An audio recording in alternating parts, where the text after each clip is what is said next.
Babalikan natin yung ginagawang diki dito sa Tolyahan River.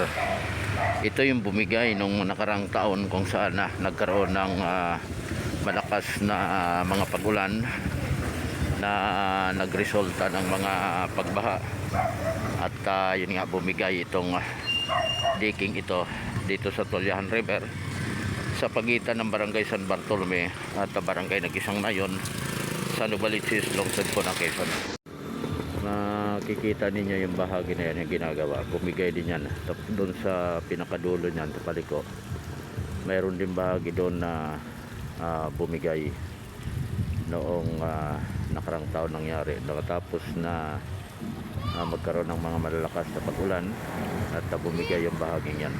Ito din, natapos na ito, pero kasama ito, kasabay ito ng bumigay yung doon sa porosyon na yon. Nauna na itong natapos na ginawa. Malungkot dito, ginagawang tapunan ng basura. Wala na kasi yung nilagay dito na na pangharang. Nilagay ng Science Bureau na pangharang. So hanggang ngayon hindi pa tapos. At ang nakapagtataka lamang, tahimik at hindi ito kailanman nakasama sa investigasyon ng Independent Commission on Infrastructure o ICI. Itong bumigay na bahagi ng diki ng flood control dito po sa Tolyahan River. Tingnan natin yung kabila. Ito naman yung kabila.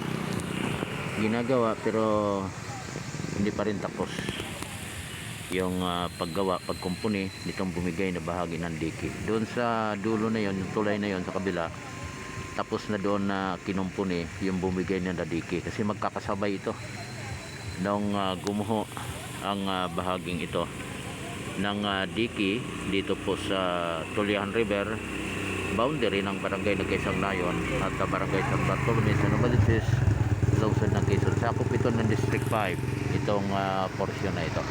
Mapapansin ninyo yung bumigay ito, yung lupa lang talaga, tapos tinapalan sa itaas para hindi makita kung sakaling magkaroon ng investigasyon, para hindi malaman ampaw yung pagkakagawa ng diking.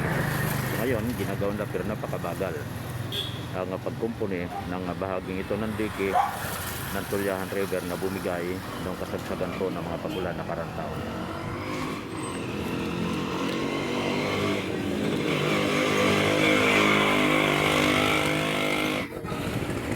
Yung halaga ng gagastusin o ginagastos sa pagkumpuni ng bahagi ng Tolyahan River nito.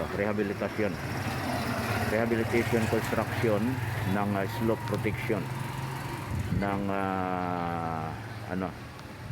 structure sa Tolyahan River along Barangay Nagisang Nayon, Novaliches, lungsod po ng Quezon. Yan po.